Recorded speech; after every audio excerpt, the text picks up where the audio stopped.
Bismillahirrahmanirrahim.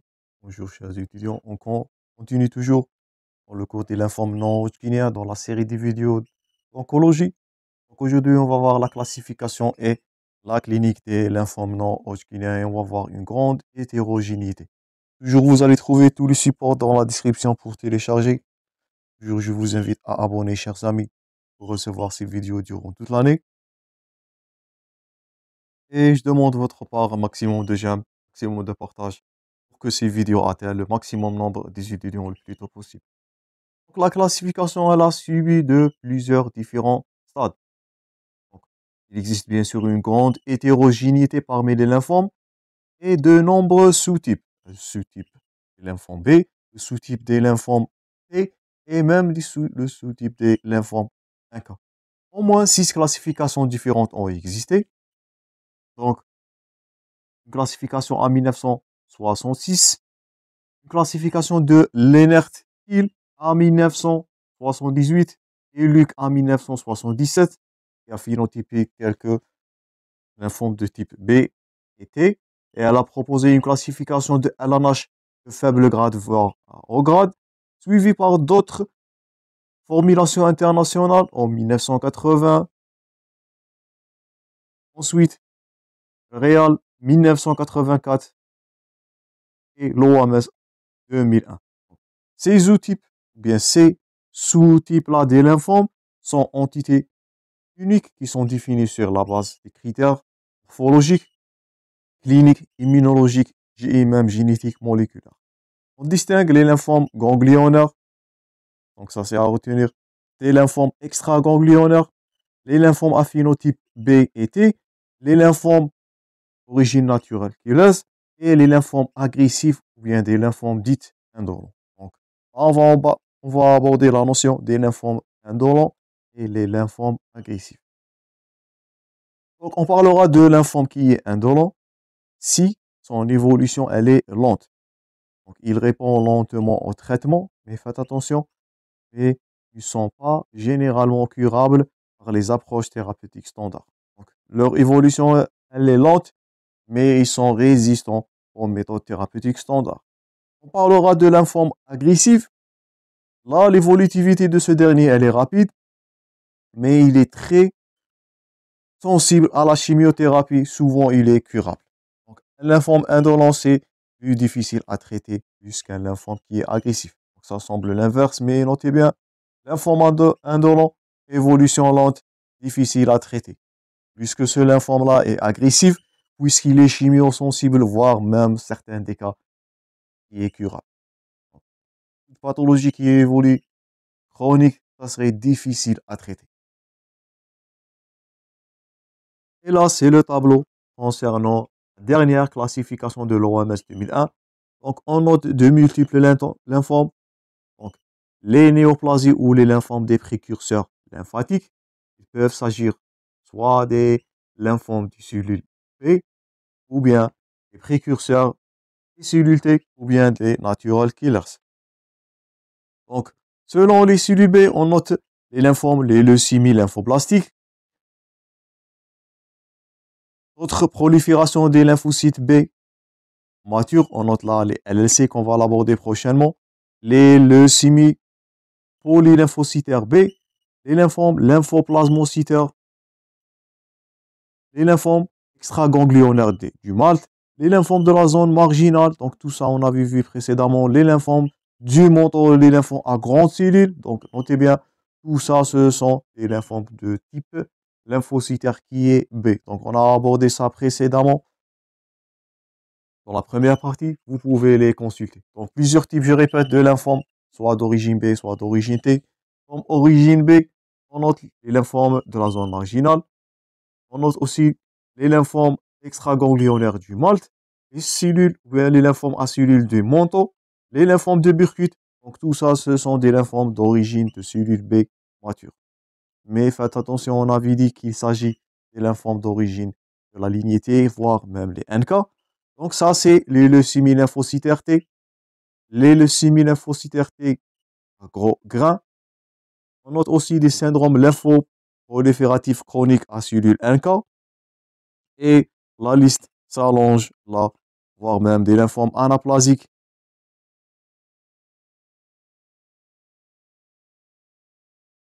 Des lymphomes extraganglionnaires de type nasal, des lymphomes associés aux entéropathies, des lymphomes hépatospléniques, des lymphomes sous-cutanés, et la liste s'allonge, et je répète, là, les lymphomes non hodgkiniens sont des multiples, plusieurs syndromes lymphoprolifératifs où on note une hétérogénéité qui est très variée. J'espère que c'est clair pour la classification avec quelques exemples concernant ces lymphomes. On va passer maintenant au titre le plus important, qui est la clinique, et on commencera premièrement par le diagnostic. Donc, comment vous allez faire le diagnostic d'un lymphome non hodgkinien devant une symptomatologie qui est multiple, qui est très hétérogène? Donc, premièrement, les signes révélateurs. Ce sont les signes qui vont révéler d'un syndrome lymphoprolifératif ou d'un lymphome non hodgkinien. C'est premièrement les adénopathies qui sont superficielles. Donc, toujours devant des adénopathies superficielles, votre première réflexion en oncologie, c'est là où vous allez penser à un lymphome non hodgkinien. Les caractéristiques de ces adénopathies, donc les adénopathies tumorales, pas inflammatoires, je répète, ils sont indolores. Par contre, aux adénopathies inflammatoires qui sont douloureux et rouges, sensibles, là, les adénopathies sont indolores, notez ça bien, mobiles, fermes, rarement dures, ils sont sous forme d'une masse ganglionnaire localisée généralement sous maxillaire. Premier signe de révélation d'un lymphome non hodgkinien, c'est les adénopathies superficielles. On note aussi les masses ganglionnaires profondes, donc soit superficielles, soit profondes, sont médiastinales ou abdominales, et ça nous fait rappel au syndrome médiastinal. Je vous invite à le consulter, il est toujours disponible dans la playlist de radiologie. Donc des ganglions profondes, médiastinales ou abdominales, ils sont révélatrices des symptômes de compression, donc douleur thoracique, dyspnée, compression veineuse, un syndrome cave supérieur, tout ça on avait discuté dans le cours des syndromes diastinales. Aussi des retentissements sur le type digestif, on note un tableau pseudo-chirurgical, des retentissements urinaires, des masses abdominales, une splénomégalie qui est volumineuse avant de devenir symptomatique. Donc je répète, les signes révélateurs, lymphome non hodgkinien, les adénopathies qui sont de type tumoral, soit superficiel, ou bien un syndrome médiastinal qui va se manifester soit par un syndrome cave, soit par un retentissement digestif, voire urinaire, voire splénomégalie. Donc, et nous allons voir le rôle de la radiographie standard dans le dépistage ou la décélation de ces adénopathies. D'autres symptômes, c'est la présence d'un ou plusieurs de ces trois signes, qui est le syndrome paranéoplasique, le fameux syndrome paranéoplasique. Donc là, on parlera d'une fièvre supérieure à 38 degrés, sans raison apparente, pendant plus d'une semaine, qui est en faveur d'une prolifération maligne. Un amaigrissement qui est toujours un mauvais signe. Dans les néoplasies, il est supérieur à 10% du poids. Ça, on avait parlé en anatomopathologie toujours. Un amaigrissement, c'est évocateur d'une prolifération maligne, surtout s'il est associé à une fièvre avec du sueur nocturne propice. Donc, c'est une perte de plus de 10% du poids corporel au cours des 6 derniers mois. Donc, c'est du syndrome paranéoplasique. Et ça, ce sont les signes évocateurs de lymphome non hodgkinien. Aussi, il s'agit des atteintes qui sont extra-ganglionnaires, qui sont viscérales. Ah, les atteintes peuvent survenir du tube digestif, aux aires lymphoïdes ORL, l'os, la peau. La symptomatologie là, révélatrice est celle de la souffrance de l'organe. Et là, on a un exemple d'un lymphome cutané donc, qui est en train de se manifester. Donc là, on note une masse abdominale. Ça, c'est les stades d'évolution. Et comme diagnostic positif, ça, c'est à retenir. Donc, c'est la cytoponction et la biopsie du tissu qui est atteint. On commencera premièrement par la cytoponction pour poser un diagnostic positif d'un lymphome. Donc, c'est une technique simple. La seule contre-indication de la ponction, c'est l'existence d'une tuméfaction qui est battante vasculaire. Donc, c'est le risque hémorragique. Mais ça serait cytoponction, je répète, c'est le diagnostic de certitude. Le diagnostic positif de lymphome, il est fait cytoponction et bien sûr par la biopsie du tissu qui est atteint. Donc la cytologie ganglionnaire, qu'est-ce qu'elle va montrer? Elle va montrer ce qu'on a vu parler déjà. Une infiltration des ganglions par les cellules lymphoïdes par morphologie qui dépend des variétés anatomopathologiques de ce lymphome.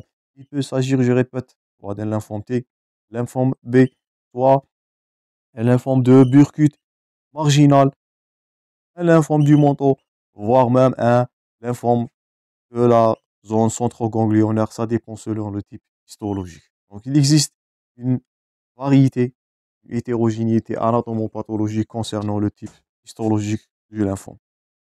Deuxième examen de certitude, c'est la biopsie du tissu qui est atteint. Donc là, il s'agit d'une biopsie des ganglions. Donc cette étude histologique, elle est indispensable pour le diagnostic des lymphomes. Donc on va faire de la biopsie du ganglion. Plus souvent, il peut s'agir aussi d'une biopsie, d'une lésion tissulaire extraganglionnaire, comme le cas, comme on avait dit, des atteintes viscérales, soit ORL, soit digestives, voire même cutanées. Donc, le diagnostic positif, premièrement, la cytoponction. Deuxièmement, la biopsie, qui va nous montrer le type histologique de cette prolifération maligne. Ensuite, on peut faire de l'immunohistochimie.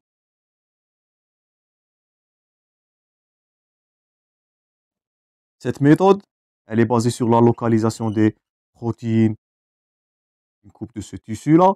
Donc, l'immunohistochimie, elle va exploiter les anticorps spécifiques et vous allez les noter. Donc, comme marqueur B, ça c'est à retenir devant un lymphome de type B, vous allez trouver les antigènes CD, le marqueur CD19, CD20, CD22, voire CD79A. Donc, je répète, les marqueurs en l'immunohistochimie du lymphome du type B, c'est CD19, 20, 22 et le CD69A. Concernant les proliférations selon la lignée T, donc on note là le CD7, CD2, CD3, 5, 4 et CD8 et même l'index de prolifération tumorale, le Ki67. Et dernièrement, pour le bilan diagnostic positif, on peut associer la cytogénétique et de la biologie moléculaire. Donc ça va impliquer le rôle des gènes, bien les oncogènes qu'on avait parlé dans la lymphogénèse. Donc on va mettre en évidence les antigènes de différenciation par l'immunologie et on va noter des translocations. Donc notez bien, pour le lymphome folliculaire L, on va noter une translocation T18 ou bien T14-18. Oncogène là, c'est le BCL2. Pour le lymphome de Burkitt, qui est un lymphome de type B, donc on va noter une translocation 8-14. C'est le gène CMYC. Pour le lymphome du menton, on va noter la translocation T11-14. C'est le gène BCL1. Pour les lymphomes du Malte et les lymphomes acidultés, qui sont les deux, et les lymphomes acidultés, on va noter des translocations 11-18, translocation 2-5. Et les gènes oncogènes, là, c'est le API2 concernant les cellules de Malte, voire le gène ALK concernant les cellules T. Donc, le bilan de diagnostic, je répète, c'est les lymphomes, ou bien c'est les adénopathies, soit superficielles, soit profondes, un syndrome médiastinal,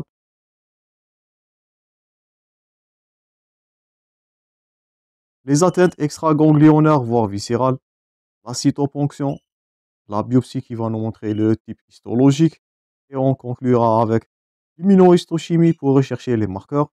Notez bien les marqueurs B et les marqueurs T. Et dernièrement, le rôle des oncogènes, donc le BCL2, le CMYC, le BCL1. Donc tout ça, ce sont des facteurs ou bien des gènes impliqués dans la genèse des lymphomes non Hodgkiniens. Donc ça, c'est tout pour cette deuxième partie. Il nous reste que le bilan d'extension et les schémas thérapeutiques. On va les aborder dans la troisième et la dernière partie. Merci pour votre attention, chers amis. Je vous rencontrerai très prochainement. Bon courage et à la prochaine.